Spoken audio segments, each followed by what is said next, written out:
Yeah, we could also do like a super short, quick intro since there's some newcomers this call.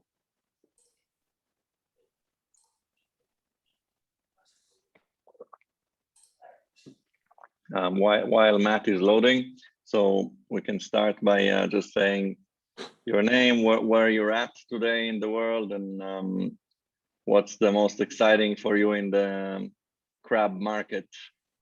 So, and nominate your friend next. So I shall start. I'm Daniel, currently in Sydney. And most exciting in the crab market is that it feels like the conversations about building are much more serious, and kind of the atmosphere is really settling to build new primitives, and it's exciting. And I'll nominate Edson. Yeah, my name is Edson. I'm from the dHEDGE core team, product manager. I live in the US, so like Philadelphia area. Yeah. A lot of exciting stuff going on. I guess, Ermin, you can go next.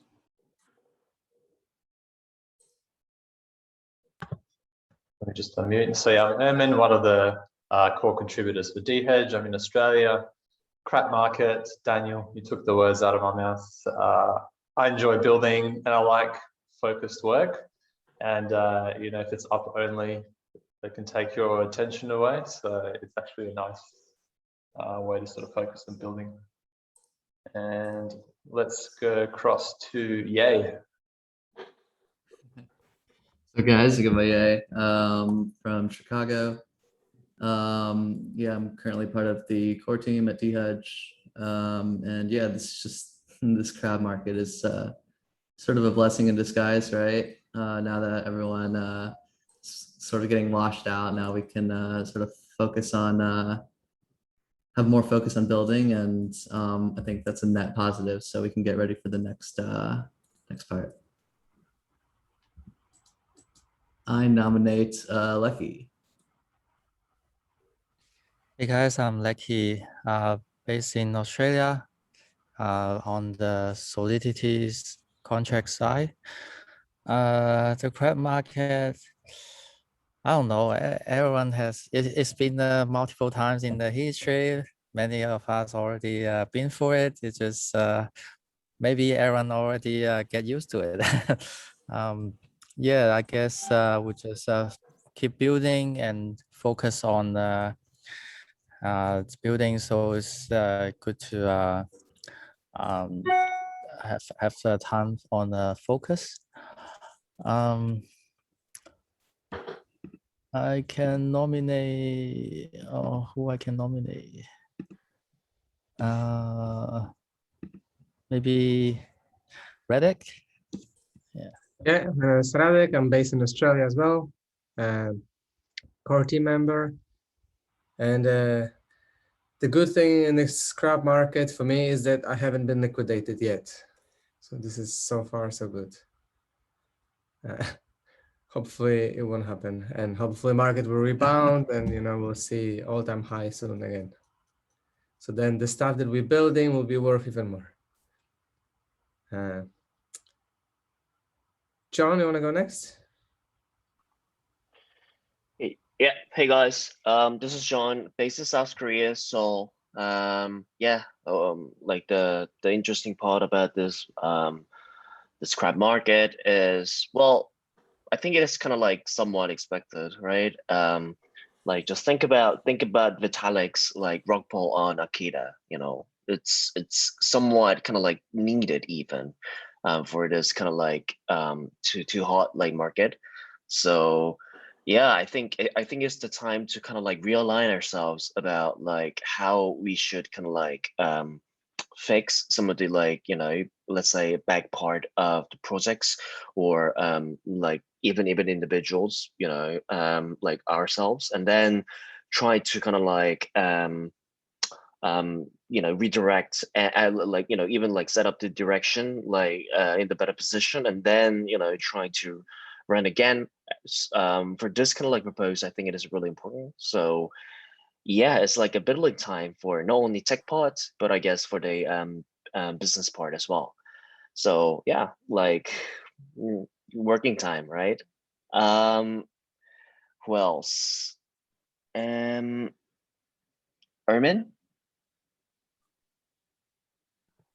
Already gone. So someone Oh else. shit. Johnny. Yeah, Johnny.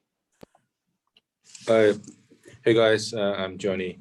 I'm based in Sydney, so I'm working in the fintech area. But in the meantime, I'm also interested in crypto. I did some open source contribution to projects like a Trust Wallet, and yeah, I'm particularly I'm following the crypto and also seeing how people from traditional finance area they come across to crypto, which is very interesting to me to observe that trend. I think we just like you guys said, we just keep building and keep making the community stronger. That would be the future for sure. Thank you. Thanks, Johnny. Anyone else hasn't gone? Robert or Tom? Oh, yeah.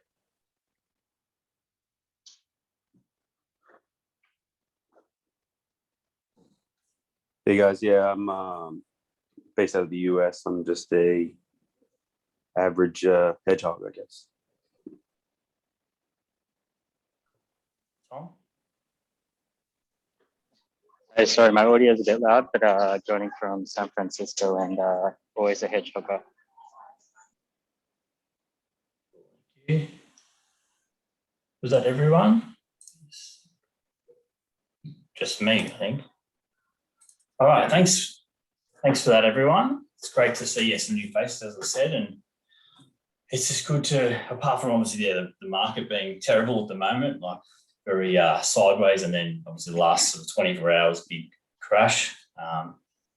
Yeah, so far I haven't been liquidated yet. I did have to manage my positions a little bit, as I'm sure everyone has.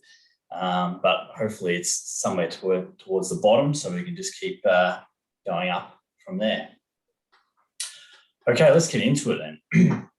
So yeah, the agenda for today's call, we're going to go through some EcoDAO updates, the dHEDGE version 2 updates, which is what everyone wants to hear about, and just some upcoming governance proposals and snapshots.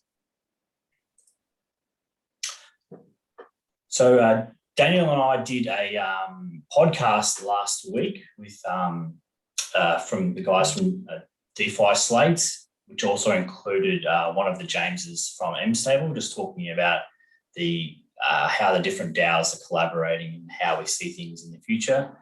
So they should be putting that together. So that should be released potentially this week or next week. So that was really exciting to participate in that and hope to produce more content with DeFi Slate in the coming weeks and months. The second newsletter, we just released that next week. So if you haven't checked that out, that's on the Substack, dHEDGE Substack. So lots of interesting information on what's the latest happening in dHEDGE as well. So that's going to be released each month. So it's good to keep a track of that. So yeah, dHEDGE version 2 rollout. The latest thing we just did was the SushiSwap Polygon liquidity mining. So that's been going for about a week now. It's these two new incentivized pools. So the one was the dHEDGE and Ethereum, and the second one was for DTOP and Ethereum. So this is really exciting just to sort of see how the different integrations go on SushiSwap, on Polygon, and then just getting everyone used to migrating their tokens across the Matic bridge. And as we've had some discussions with Daniel and that, sometimes there can be some challenges with that. So it's good to start to people get experience with that now. So then once the version 2 is released on Polygon, it will become a bit more easier than that. So these pools are really good because they have triple rewards available. So you've got the Matic, the Sushi, and the dHEDGE as well. So these should be going for at least 8 weeks. The Mumbai test net. Erman, do you want to talk about the test net, the Mumbai test net?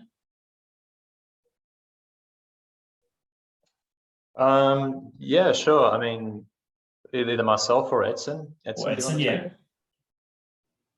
Yeah, so we have the app on testnet right now. We're not thinking of, can you guys hear me? Yeah, we're not thinking of releasing it to for testing externally. A lot of the people I've talked to, they want to test on Polygon mainnet. So that's on the works. But yeah, the app is live on the testnet. Cool, thank you. And yes, we've submitted the version 2 contracts for audit with Certik. That was, Lecky, correct me if I'm wrong, that was on the 15th of June? Yes, it's on the 15th and it's already started with no issue, and it would take about 10 days. Yeah. Cool, so that shouldn't be too much longer. So that's awesome news. There was lots of pressure to get all that done for the audit, but it was great that everything could be ready to be presented to Certik. So looking forward to that being completed so we can roll out version 2. dHEDGE should be soon on Chainlink. Raleigh, do you have any update on Chainlink at all? Yeah, so we're still talking with them and finalizing some details, but it's likely we're gonna get dHEDGE feed, price feed on Ethereum mainnet, on Polygon, and maybe even on Arbitrum. Awesome. So that's another exciting update. The growth team, including myself and Daniel, have been very busy over the past few weeks on working on various partnerships with other DAOs and protocols.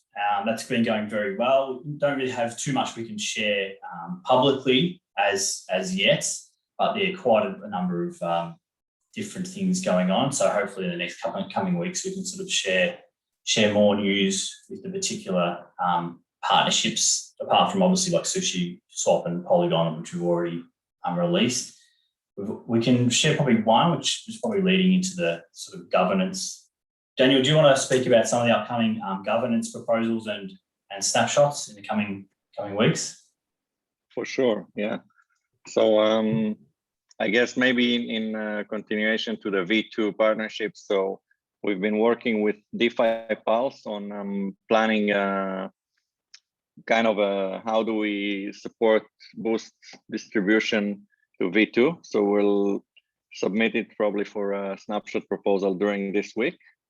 If you're a dHEDGE whale that's staked, so please vote and share your voice.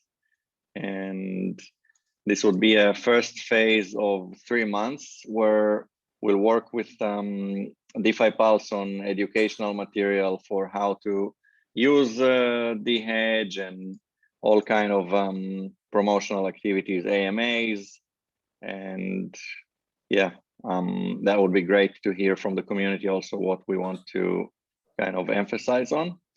Another proposal that I put in the forum short while ago and actually got a little bit of feedback, but if anyone has more feedback would be great, is to review the EcoDAO counselor rewards, given the kind of crab market and hit it took. So review it to something that is exposed to slightly less volatility and include a DTOP component. So DTOP, as most of you would probably know, it's the auto rebalancing exposure index to the top 10 pools on dHEDGE, and we want to also encourage a bit more adoption for it. So a part of the motivation is to get the counselors, everyone into it and everything. So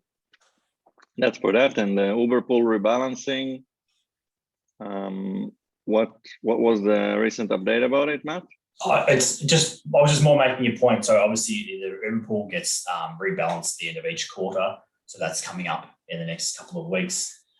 So once the quarter's finished, we will put up a vote on how we want to rebalance the bottom performing pools, and then distribute those liquidations into DTOP for the dHEDGE stakers. That's just another snapshot that will be coming up in the next probably two weeks or so.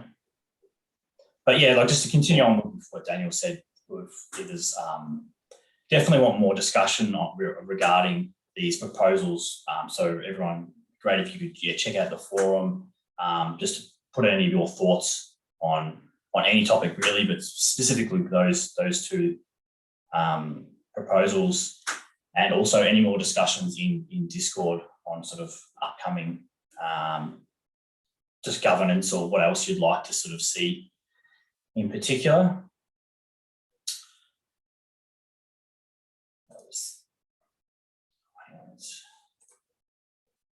One second, sorry.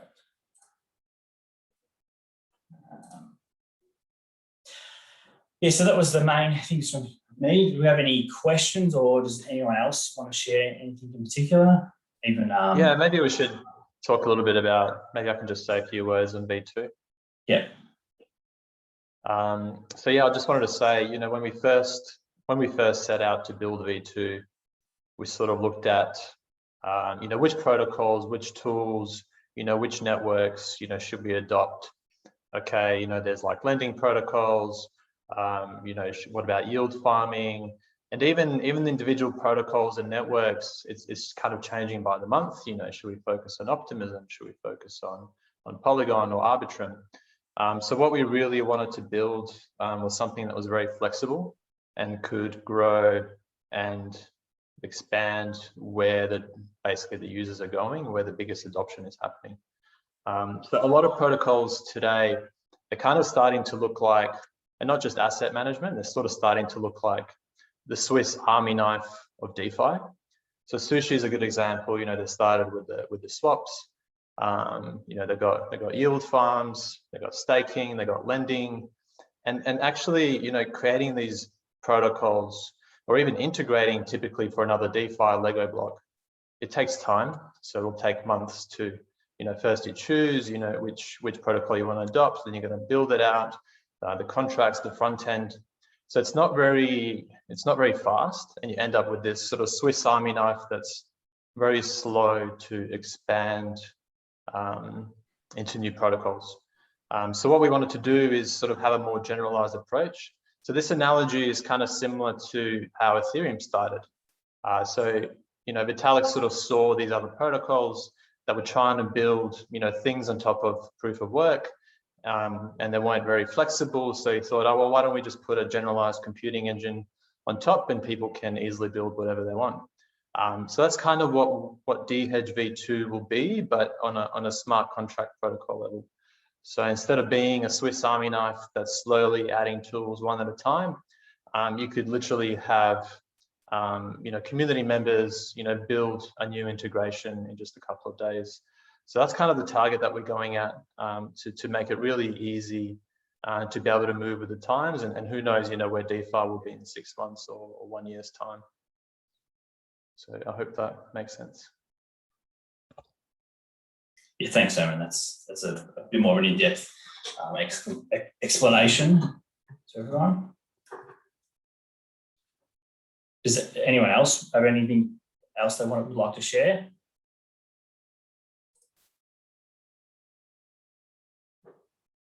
Or any other questions, or even like John in the Korean market? Do you want to share anything what's happening in the Korean market?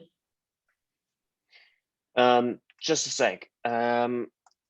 And in terms of the type of the partnerships, yeah, as Ermi mentioned about like Polygon, like Arbitrum, these kind of partnerships is definitely important. But also, I want to know like what's your kind of like direction and current list of the partners, potential partners you have in mind for, let's say, application layer or and some others than layer 1. So what I feel is that these days, like Terra, like application chain, is now getting more getting into the spotlight. Like for example, Vega protocol, they also kind of like position themselves as an app chain and try to. So what I feel is that for dHEDGE, as Urban mentioned about being a Swiss knife, it's really important to also kind of like work with them and trying to be on their like really front end like improver, a UX improver, like to all of them. So first of all, I think I wonder what will be the current like direction and thoughts about partnering with those kind of like types of the projects. And second of all, the brief note about the Korean community's reaction is, so like about the incentive from like the partnerships with SushiSwap and Polygon, it is big, but at the same time, these kind of like incentive is not that much like appealing to the new users, and also Koreans like I think I said it a couple of times during the calls that have the relatively like shorter attention span due to the fact that Korean market itself is the ultimate retail market that every project wants to really like penetrate into. So that's why usually like Korean users are more like keen to like rather easy money, and also easier model for them to actually participate and get the rewards. So like what we feel is that if there's a, let's say, community manager that has a good good return despite this like rather bearish market, I think there could be some like positive feedback about this, but positive feedback. But for now, like about these like series of partnerships, there wasn't that much of a like really like attraction from the Korean market.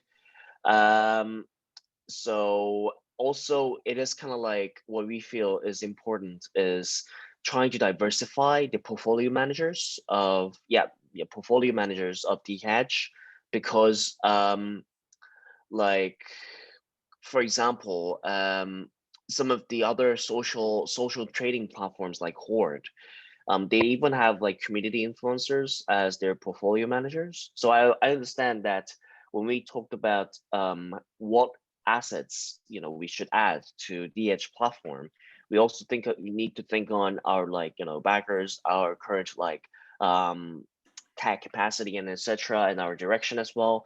But considering this kind of like, let's say, UX side, that if users want to choose the other types of the assets and also different types of the, let's say, tactics or strategies from these portfolio managers, there's certainly a limit for them, right? So DTOP definitely, like it was kind of like interesting news for the community, and also we shared it properly with the community. But at the same time, whether it is actually like a good or like effective news for the new or light users, it's a little bit different case, right? So yeah, so like wanted to share these kind of like aspects. So first of all, want to check out the direction about your partnership side, and second of all, like the feedback from the community, Korean community, especially about these kind of like what like assets, like type of assets, and also like about diversifying these portfolio managers. Yeah. Okay, thanks, John. That was quite in depth. That's good. Daniel, do you want to touch a little bit more on sort of the partnerships? Like, yeah. Yeah, I'm not like entirely sure what you're specifically referring to, but basically, if you look at the V1, then V1 is entirely built on synthetics and L1. So there's, for the time that it launched, it was great, and there was a lot of things that it kind of fulfilled. But then when you're looking at V2, it's almost like an entirely different product, because first of all, you're already not limited by being only dealing with synthetic assets. You're basically going to have managers being able to do all kind of different trading strategies, given that there's no limitations there just on what synthetic white lists. It's basically, as Ermin was alluding to earlier, the contracts are sufficiently adaptable such that I think it's the guarded open access that will be possible to make it like give managers access to yield farms, DEXs, all kind of other like DeFi protocols. So for a start, it's Polygon, but generally speaking, any EVM compatible chain, and then the underlying protocols that would be whitelisted. Essentially, it's kind of like becoming a very open platform compared to the limitation of synthetics earlier. And I guess in terms of what would be the first thing that are possible, then besides the fact that we're going to be on Polygon, which are the first protocol that will make whitelisted in the GOAT guarded open access? Ermin or Lecky? So I think the first one we're targeting is Sushi on Polygon. Yeah. We're talking internally about Aave, but there's current work being done on Aave, but we're deciding between, are we doing Arbitrum next or Aave next? But it's looking like Aave. Right. So Sushi already has, like, I think probably it's the most popular farming opportunities in Polygon, which by that it's like already quite a lot more than what we had before, I guess. Yeah, thanks, Daniel.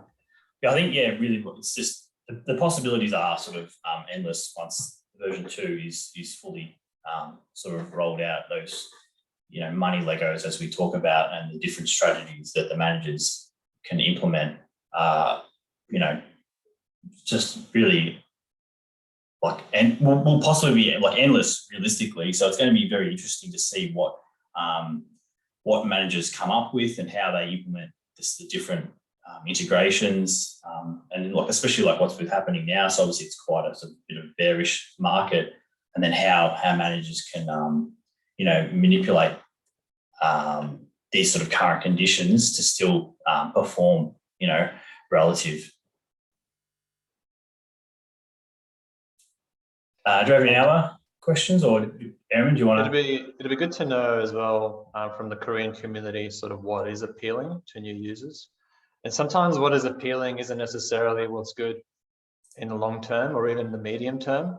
You know, with like Titan, Iron Finance, you know, it's like, oh, this is a Ponzi, great, everyone just jump in.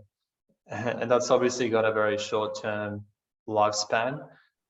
So I think what we want to focus on, yeah, we have a lot of flexibility, but we should also, you know, have a much longer-term vision.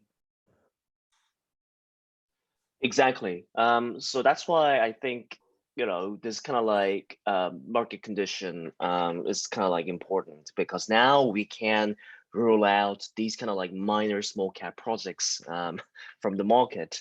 And at the same time, we can kind of like realign ourselves, how we should kind of position ourselves in the market and actually like do something, you know, that is relevant to the new direction, right? And what I feel is important is thinking about the recent like marketing scheme on Twitter from like Polygon side, is that they have this like big narrative settled up, and, you know, trying to have this like sub narratives or sub directions about, let's say, like Polygon is definitely like ultimate like let's say L2. Although, you know, there's a talk about like whether sidechain can be like tagged as L2, but still though, they want to kind of like make this, and thereby it will be quite prominent, especially and not only in the like Ethereum like ecosystem, but rather to the whole like crypto ecosystem as well. And they have these like sub narratives about, let's say, like Polygon eating out like at least 1% of the Ethereum ecosystem and etc., and some other sub narratives and some of the like key numbers that can back these narratives, these direction. They can like share it out in a Twitter like, you know, world. And what I felt is that when they started to push that out, of course with the like, you know, good price appreciation on the secondary market side, people like the Twitter influencers and the thought leaders there, like for example Andrew from like Mechanism, they were keep saying about like oh, Polygon will rule out rule the Ethereum ecosystem under these kind of like categories and etc. And Polygon now, you know, rebuilding the structure of the L2, and you know, these kind of like direction, I think, made ingrained the image of like new Polygon itself to the people, or at least, you know, it's stronger market presence, and thereby people got more like, let's say, mesmerized. And also in Korea as well, it affected.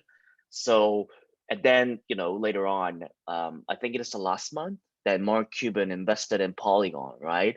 So after these kind of like tweeting, like at last in the pinnacle of it, you know, Mark Cuban's news just got released, and then afterwards, you know, a little bit of like a price depreciation due to the market dynamics, and also, you know, that was kind of like, let's say, pre-hype marketing and so forth. So, but what I think is that dHEDGE is not like the other projects, you know, as you said, about like more like a minor small cap projects, or that cannot have this kind of like direction. Rather, you know, dHEDGE should kind of like let's say refer to this kind of like tactics. So we should kind of like have, I think on as Daniel mentioned, the new positioning that we are trying to have. So let's say like multi-chain like a mirror trading platform, then we should have this like big narrative, and trying to have this like like regurgitated like small narratives into like different types, and also some of the numbers that is backing up, such as like Uber pool, and maybe like DeFi Pulse proposal could be helpful. And then, you know, we have these kind of like portfolio managers, and also the synthetics backers, like, you know, the thought leaders who could kind of like support us. I think, you know, leveraging them in this way, and also trying to kind of like release some of the like presses and like community exposure in that way would be kind of like helpful for especially the Korean market people to understand, oh, like, you know, dHEDGE is definitely like from like synthetics now, like it is trying to be more like universal, and trying to be more like universal platform that can be utilized. And actually it has done these kind of like work, and you know, compared to the other projects, definitely like it is like now leading, especially in terms of the social trading, etc. We should kind of like, you know, show it to the people and try to ingrain in people's mind. And it doesn't, it is not actually like just entitled to the Korean market, I guess. It is more like an global marketing as well. So if, you know, we set the global marketing direction like this, and then, you know, the other regional side, I think it's gonna be a rather easier for us to kind of like go top down from that narrative. So yeah, I wanted to kind of like comment on that as well. Yeah, thanks, John. Yeah, you make some good points, really, just on continuing that sort of education, I think, into the wider community on exactly what dHEDGE version 2 is and how it's being built and what is sort of possible, and trying to distinguish the differences between version 1 and version 2. So yeah, it's definitely a good points, and I think we can work on some more educational content to sort of get that out there. So thanks, John. Yeah, and I think with DeFi in general, you know, someone who's never used DeFi, you can explain to them what DeFi is and how it works, but they're not really going to get it until they get to use it, right? So I think it's maybe the same for V2. You know, we can sit here, we can talk about it and the possibilities, but I guess once it's in people's hands, then it's much easier to direct them. Yeah, that's right. Yeah, keen to already get my pool positioned with a lot less gas fees. Yeah, especially with the liquidations, so that the Ethereum layer 1 gas prices spiked again.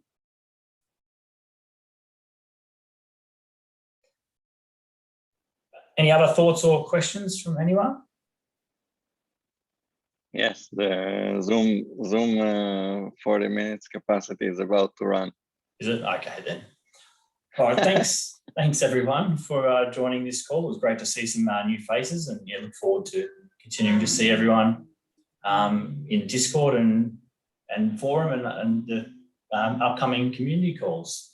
Thanks very much, everyone. Yeah, thanks for joining, Thanks, everyone. Matt. Thanks, guys. Thanks. Cheers.